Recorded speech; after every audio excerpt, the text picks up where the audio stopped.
Most people don't set out to destroy their own lives, but the road to ruin is paved with tiny, perceptible steps. There's a brutal, unspoken truth about married women that most men don't see. It's the truth that makes them the easiest prey, not because they're weak, not because they lack morals, but because human nature is wired for temptation. No one wakes up one day and says, "I think I'll betray everything I've built." It happens in the smallest moments, the innocent conversations, the lingering glances, the way her heart beats just a little faster when she gets a text from someone who isn't her husband. Psychologists have studied this for decades. They call it the slow erosion of boundaries. One step at a time, one thought at a time. Until one day, she looks in the mirror and doesn't recognize the person staring back at her. So why are some married women so easy to lure in? And how do they justify it to themselves? That's exactly what we're about to expose. 1. The unspoken void. Why some married women seek external attention. Great marriages are partnerships. It can't be a great marriage without being a partnership. At its best, marriage is a bond that withstands time, trials, and temptations. But not all marriages remain as strong as they once were. Some women, despite having taken vows, find themselves drawn to attention outside their marriage, and most of the time it's not about physical attraction alone, it's psychological. The biggest mistake people make is assuming that these women are looking for an escape. In reality, many of them are simply searching for something they lost along the way. These are wired for connection. Women in particular have a deep-rooted need for emotional intimacy, not just physical presence. In the beginning stages of marriage, this intimacy is strong. The late-night conversations, the stolen glances, the feeling of being seen. It's intoxicating, but over time, routine takes over. Suddenly, life becomes predictable. The deep conversations turn into logistical discussions about grocery lists and household chores. Passion gives way to duty. And worst of all, she starts to feel invisible. This is where the danger begins. Passion and Dr. John Gottman, a renowned relationship psychologist, explains that the silent killer of relationships isn't conflict, it's indifference. When a woman no longer feels noticed by her husband, her subconscious mind starts seeking validation elsewhere. And without her even realizing it, people will do anything to avoid being lonely, even if it means losing themselves in the process. A simple compliment from a stranger, a conversation with a man who actually listens, a moment where she feels interesting again, and suddenly that tiny interaction feels like oxygen after years of suffocation. Marriage comes with responsibilities, predictability, and stability. But the downside of stability is that it often kills excitement. In psychology, this is called the Coolidge effect. The idea that novelty is what triggers desire. People, both men and women, are drawn to the excitement of the unknown. If a woman has been married for years, if every day looks the same, if every interaction feels rehearsed, then the slightest spark of something new can feel electrifying. Not because she doesn't love her husband, not because she's a bad person, but because she misses the thrill of feeling wanted. We are most alive when we are in love. But love is not just about being together, it's about being chosen again and again. When a woman feels pursued, when she feels like she has power over a man's desire, it reminds her of a version of herself she thought was long gone. The younger version, the confident version, the one who felt effortlessly attractive. So even if she never intends to cross any lines, she might start walking closer to them, because in those fleeting moments, she feels alive again. Another overlooked reason why some married women become susceptible to external validation is social identity loss. Many women, after marriage, start to feel like they are no longer individuals. They are someone's wife, someone's mother, someone's caretaker. Their identity shifts from who I am to others. Before marriage, she was a mystery, an individual with dreams, interests, and passions. After marriage, she becomes defined by her roles: wife, mom, supporter, the one who keeps things together. While these roles are beautiful, they can also become restrictive. If a woman no longer feels like her own person, she might start seeking out interactions that make her feel separate from her role, and sometimes that interaction comes in the form of another man. 2. The justification game.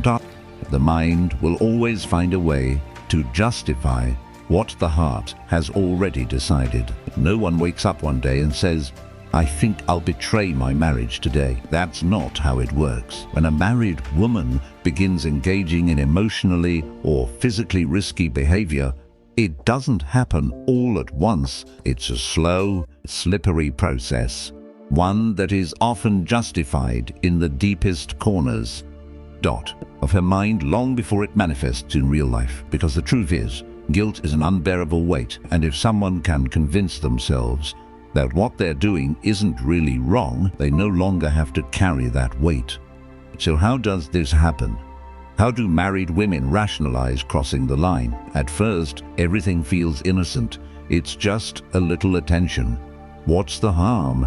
I'm just talking to him. There's nothing wrong with that. It's not like I'm cheating, I'm just enjoying the moment. The human brain is a master of self-deception. If something feels good, but goes against one's moral values, the brain creates excuses to bridge the gap. Psychologists call this cognitive dissonance, the tension that arises when our actions contradict our beliefs. When that tension becomes too much to bear, the mind bends reality to protect itself. The easiest person to fool is yourself.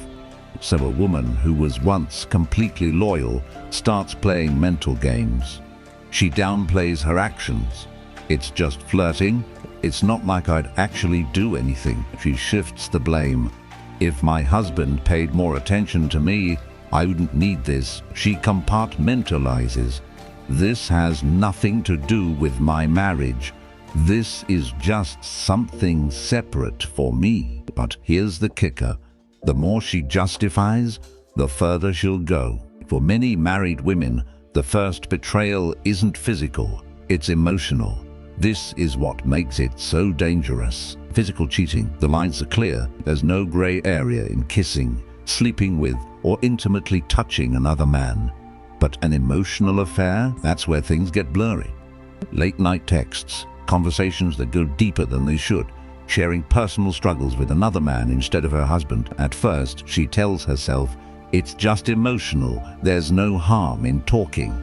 But emotional intimacy is powerful. When a woman shares her mind, her thoughts, and her emotions with a man, she's already started detaching from her husband. Cheating isn't always a physical act. The moment you start keeping secrets from your partner, you've already crossed the line. And this is where the real danger lies. Because when emotions are deeply involved, physical boundaries start to break down. The "I deserve this" justification. The last and most dangerous rationalization is the "I deserve this" mindset. At this stage, a woman no longer sees her actions as questionable. In her mind, they are justified. I've sacrificed so much for this marriage, I deserve to feel good again. He's ignored me for years. If he doesn't care, why should I? I've been faithful for so long and it's gotten me nowhere. Point. This is the point of no return. At this stage, the emotional connection she's formed with another man feels more real than the marriage itself. Her mind has fully convinced her that stepping over the line isn't betrayal, it's justice. And once a person believes something is justified, nothing can stop them. The reason married women sometimes become the easiest prey isn't because they are weak-willed or immoral, it's because the human brain is wired to rationalize what feels good. It starts with small excuses, tiny justifications, but if left unchecked, those justifications turn into actions, and once the line is crossed, there's no going back. 4. The breaking point. The chains of habit are too weak to be felt until they are too strong to be broken. Every story has a point of no return, a moment where there's no more just talking, flirting, no more rationalizing. The game is no longer a game, it becomes real. And the scary part, most women don't even realize when it happens until it's too late.